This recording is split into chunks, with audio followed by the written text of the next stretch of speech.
43페이지입니다. 욥기에서 욥은 친구들과 모두 세 차례에 걸쳐 대화합니다. 친구들이 순번제로 말하고 각각의 발언에 대해 욥이 응답하는 형식입니다. 말의 분량으로 볼 때 가장 권위 있어 보이는 대만 사람 엘리바스가 먼저 이야기합니다. 엘리바스는 악인에 대한 보응 때문에 고난이 주어진다는 전통적인 이해를 가지고 대화합니다. 엘리바스는 욥이 고난의 원인을 바로 알지 못한다고 여기며 욥을 가르치려 듭니다. 또한 엘리바스는 하나님의 위대하심과 자비로운 돌보심을 찬양하면서 동시에 인간인 욥을 정죄합니다. 모든 사람이 유죄성이 있듯이 욥도 분명 숨겨진 죄가 있어서 고난이 온 것이라는 겁니다. 욥을 정죄하며 하루빨리 회개하라고 촉구합니다. 어제 말씀드린 대로 이제 3장에는 욥이 고통을 당해서 한탄하고 괴로워하는 모습이고, 오늘 이제 4장부터 37장까지는 계속해서 욥의 세 친구, 대만 사람 엘리바스, 수아 사람 빌닷, 나아마 사람 소발, 이 세 친구가 욥의 고난에 대해서 말을 하고 욥이 이에 대해서 대답을 하고, 그 구조가 계속해서 반복이 됩니다. 그래서 오늘 첫 주자로 욥의 친구 중에서 대만 사람 엘리바스가 욥, 내가 당한 고난은 내가 잘못한 게 있어서 고난을 당하는 것이다 하는 그 고난에 대한 인과응보의 기본적인 입장에서 욥에게 이야기를 하고 있습니다. 대만 사람 엘리바스, 이 대만이라고 하는 이 나라는 그 당시 에돔의 한 도시라고 추정이 됩니다. 그리고 엘리바스는 에돔의 그 대만이라고 하는 도시에 알려진 지혜자, 그 당시 현자들이라고 불렀습니다. 지혜자 중에 한 사람이었을 것이다. 욥의 친구고 상당히 인생의 이치를 잘 아는 지혜자인 대만 사람 엘리바스가 욥이 그 엄청난 고통을 당하고 좌절하고 있는 상황에서 이제 욥에게 말을 거는 그런 장면이 되겠습니다. 말씀드린 대로 이 엘리바스의 기본적인 입장은 욥이 잘못한 게 있어서 하나님이 벌을 내리신다. 이제 인과응보로 해석을 하는 것, 이게 정통적인 입장이고 유대교의 입장이라고도 볼 수 있습니다. 그런데 오늘 본문에서 우리가 앞으로 욥기를 읽으면서 꼭 기억할 첫 번째 교훈은 까닭이 없는 고난도 있다 하는 겁니다. 그러니까 엘리바스의 질문과 접근이 잘못된 거죠. 어제도 말씀드렸지만 우리가 고난을 당하면 내가 잘못해서 고난을 당하는 경우도 있습니다. 그런데 나의 잘못과 관계없이 고난이 오는 경우도 있는 거죠.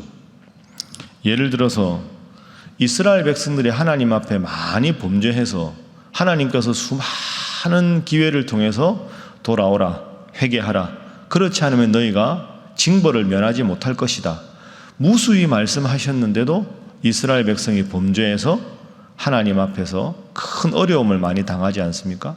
그건 잘못했으니까 벌을 받는 그런 경우지요.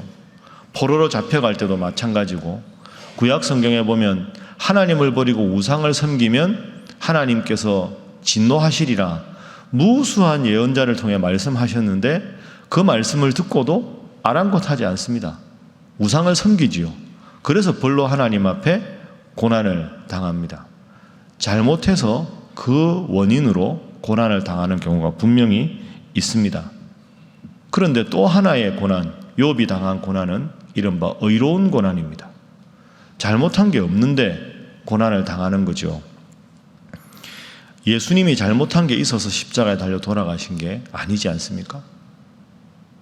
예수님의 십자가를 생각하면 십자가 질 만큼 예수님이 잘못한 게 아닌데 하나님의 특별하신 뜻에 따라서 고난을 당하는 경우, 오늘 욥의 고난도 그런 뜻으로 볼 수가 있습니다. 요즘에 아프리카 돼지열병 때문에 얼마나 그 농민들이, 특히 돼지 농가, 양돈 농가가 고통을 당합니까? 근본적으로 원인을 생각해 보면 다른 나라에서 병균이 넘어왔으니까 누군가 인간의 잘못이지만 그 돼지를 치는 농가의 축산하는 양돈업자 입장에 생각해 보면 강화도 같은 경우는 3만 8천 마리 전체 돼지가 다 이렇게 안타까운 결과를 얻게 됐지 않습니까? 그 양돈업자가 얼마나 마음이 아플까요? 그분이 잘못한 게 아니라 그렇게 바이러스가 확산돼서 그런 경우 자기가 잘못한 게 아니지 않습니까? 이런 경우나 아니면 태풍이 막 이렇게 갑자기 가을에 와서 이 수확을 앞두고 있는 여러 과일 농가가 큰 어려움을 당하는 경우도 본인의 과실과 관계없이 근원적으로 따져보면 어느 나라 어느 지역에서 환경 문제나 자연 파괴가 있었겠지만 직접적인 나의 원인이 아님에도 불구하고 인생의 고통이 있을 수가 있다. 이게 첫 번째 교훈입니다. 그래서 말씀드린 대로 나의 잘못 때문에 내 인생에 고통이 찾아왔는가, 나의 잘못과 관계없이 하나님의 특별한 계획인가를 분별할 수 있는 지혜가 그래서 필요한 것이죠. 오늘 본문의 두 번째 교훈은 고통을 당한 사람에게 우리가 어떻게 다가가야 하는가. 그게 우리한테 참 어려운 숙제지요. 여러분의 가족이나 가까운 분이 고통을 당할 때. 근데 엘리바스가 오늘 잘못한 게 있습니다. 고통을 당한 사람한테는 정답이 답이 아니라 공감이 답입니다. 이게 두 번째 교훈입니다. 꼭 여러분 기억하십시오. 정답이 답이 아니고 공감이 답이다. 고통당한 사람에게는. 고통을 당해서 지금 욥이 죽어가는 상황인데, 이 도저히 맨정신으로 살 수 없는 상황인데 친구가 왔으면 이유가 뭐냐 그걸 따지는 게 중요한 게 아닙니다. 지금 고통을 당해서 어렵고 힘든 사람은 공감이 답입니다. 정답은 그걸 어느 정도 치유한 다음에 왜 이런 일이 있었을까 하고 스스로가 고통을 당한 사람이 마음에 좀 여유가 생기고 그 고통의 원인을 스스로 돌아볼 만한 여유가 있을 때 그때 함께 대화하면서 하나님의 이런 뜻이 아니었겠는가 그때 이야기할 수 있는 거죠. 고통당해 마지못해 살아가고 있는데 너 고통당한 이유는 이런 이유 때문이다. 그렇게 말하는 게 무슨 도움이 됩니까? 고통을 당한 사람한테는 원인을 말하고 정답을 말하는 게 답이 아니고 공감하는 게 답입니다. 함께 울어주고 함께 아파해주고 함께 보듬어주고 그렇게 해서 그분이 충분히 아픔을 느끼고 눈물을 흘리고 그 다음에 마음에 조금 여유를 찾아서 왜 내 인생에 이런 일이 있을까? 하나님은 이 일을 통해서 무엇을 원하실까? 그걸 찾으러 가는 과정에서 그때 가도 원인을 이야기해도 전혀 늦지가 않습니다. 엘리바스와 빌닷과 소발이 한 잘못이 바로 그것입니다. 세 친구가 앞으로 보면 돌아가면서 계속 이야기합니다. 욥, 스스로를 돌아봐라. 너 잘못했다. 다시 생각해라. 왜 그렇게 교만하냐? 잘못이 없다고? 다시 생각해봐. 내가 보기에 분명히 잘못이 있다. 돌아가면서 계속 이 말만 하거든요. 친구가 아닙니다. 원수지. 이러려면 빨리 가야지요. 친구라고 와가지고 뭐 하는 겁니까? 욥이 지금 그걸 받아들일 마음의 자세가 안 돼 있습니다. 그 이제 이후에 엘리후가 등장해서 국면이 좀 달라집니다. 여러분 꼭 기억하십시오. 아파오는 아이한테 일단은 눈물을 닦아주고 아픈 부위를 치료해주고 보듬어주는 게 그게 할 일이지. 잘 보고 다니지. 잘 보고 다니고 싶다가 잘못하다가 보면 다칠 수도 있는데 그렇지 않습니까?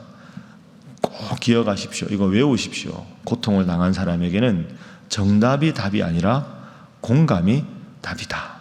꼭 기억하시고 우리 주위에 힘들고 어려운 분들이 있으면 꼭 위로하시는 여러분 되시기를 주님 이름으로 축복합니다. 그래서 제가 일전에도 한번 말씀드렸는데 여러분 좋은 일이 있을 때 함께 기뻐하는 건 다 합니다. 안 시켜도. 힘들고 어려운 처지에 있는 분들 위로하는 것 그 쉬운 일이 아닙니다. 그래서 제가 참 우리 교회 모든 분들 감사한데 다 감사하고 여러분 다 훌륭한데 깔끔이 분들 참 감사합니다.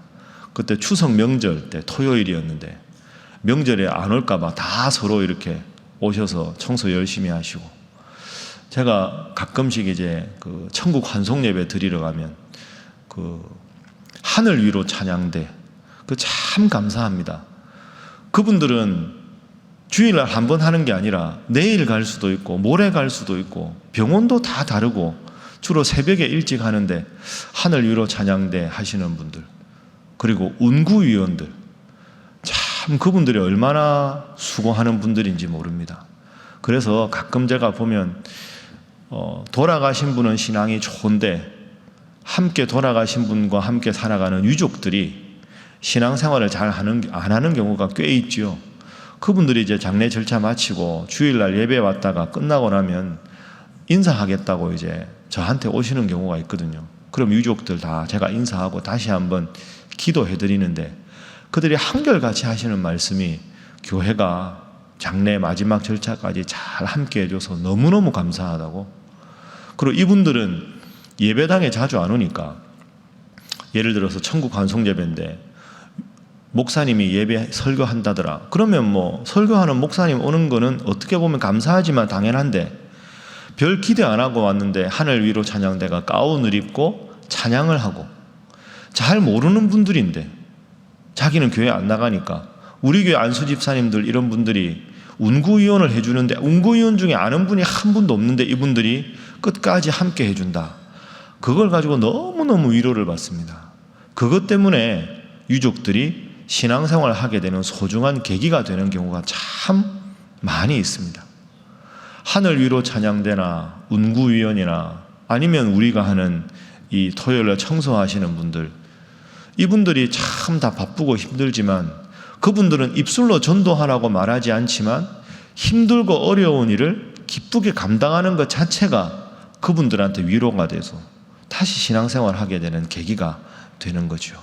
여러분, 이런 점을 꼭 기억하셔서 지극히 작은 자 하나에게 한 것이 곧 나에게 한 것이고 슬퍼하는 자들을 위로하는 게 주님 뜻이라 느끼시고 새벽에 기도하실 때도 나에게 그런 분이 없는가 생각하고 기도하시고 위로하고 공감하시는 여러분 되시기를 주님 이름으로 부탁합니다. 마지막 세 번째, 엘리바스의 문제점이 하나 있습니다. 그게 뭐냐 하면 엘리바스는 하나님 상이 잘못된 겁니다.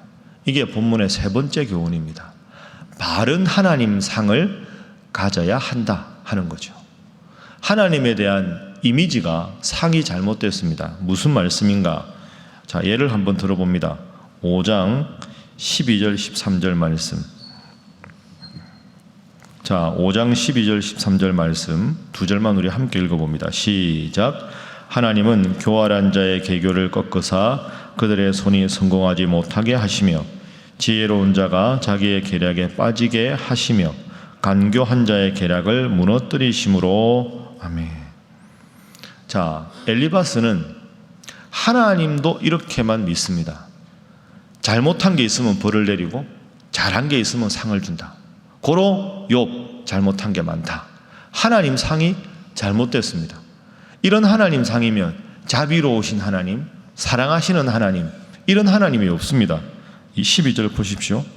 자, 교활한 자는 계교를 꺾으시고 그들의 손이 성공하지 못하게 하신다. 욥, 너 왜 이렇게 고통을 당했느냐? 너는 분명히 교활한 자에 해당되는 잘못이 있다, 이런 뜻이죠. 13절.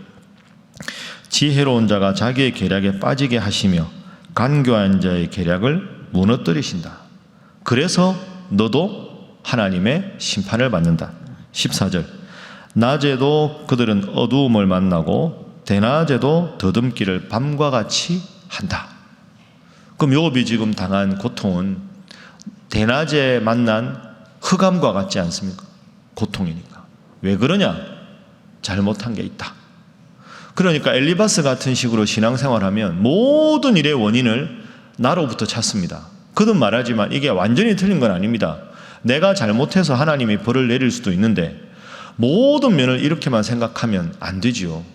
예를 들어 여러분, 며칠 전에 말씀드린 대로 누가복음 15장에 둘째 아들이 집으로 돌아오지 않습니까?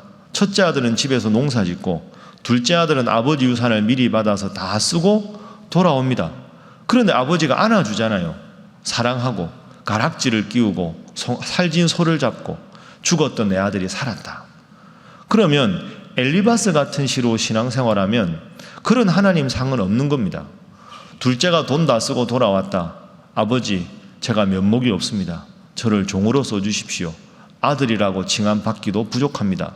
당연하지 이놈아. 네가 내 돈 다 썼는데 네가 무슨 낯짝으로 돌아왔냐. 종이나 해라. 한 10년 지켜보겠다. 이런 상이 엘리바스가 생각하는 하나님 상입니다. 하나님은 그렇지가 않습니다. 하나님은 그럼에도 불구하고 우리를 사랑하시고, 그럼에도 불구하고 독생자 예수님 보내셔서 우리를 구원해 주신 사랑의 하나님이신 줄로 믿습니다. 그래서 우리가 신앙생활할 때 내 모습에는 엘리바스 같은 모습이 없는가? 누군가 고통을 당하면 위로하기는커녕 먼저 원인을 추궁하고, 나의 인생에도 모든 걸 인과율을 적용해서 그럼에도 불구하고 사랑하시는 하나님 사랑도 잊어버리고, 그럼에도 불구하고 예수님을 보내신 그 깊은 사랑도 잊어버리고, 누군가를 대할 때도 그럼에도 불구하고 사랑하는 마음이 사라져서 모든 것을 율법적으로 해석하는 잘못된 하나님상, 잘못된 신앙의 상은 없는가 생각하고, 오늘 본문의 제일 중요한 교훈대로 공감하고 사랑하고 그럼에도 불구하고 품어줄 수 있는 그 하나님 사랑, 그 사랑으로 다른 분들에게도 그렇게 대하는 여러분들이 되시기를 주님 이름으로 부탁합니다. 기도하겠습니다. 주님, 까닭 없이 당하는 고통도 있음을 우리가 마음속에 꼭 기억하게 하시고, 힘든 처지에 있는 분들 먼저 위로하고 공감하는 마음을 주시며, 말씀을 읽어갈 때마다 바른 하나님 상을 가지고 성숙한 신앙인으로 살아가게 하여 주옵소서. 오늘 특별히 우리 개천절입니다. 하나님 이 나라를 지켜주시고 보호하시고, 이 나라의 어려움 가운데 주께서 친히 이 나라의 모든 흥망성쇠를 인도하셔서 지금의 모든 혼란과 국내외 어려운 문제가 하나하나 해결되고, 분열된 국론이 통일되어 하나님 잘 믿고 부흥발전하는 이 나라가 되게 하여 주옵소서. 기도하시고 우리 사랑하는 선교사님들과 그분들의 건강과 그분들의 사역을 위해서, 또 여러분 각자를 위해서, 전도 대상자를 위해서 다 함께 주님 앞에 기도하겠습니다. 주여 믿습니다. 주여 믿습니다.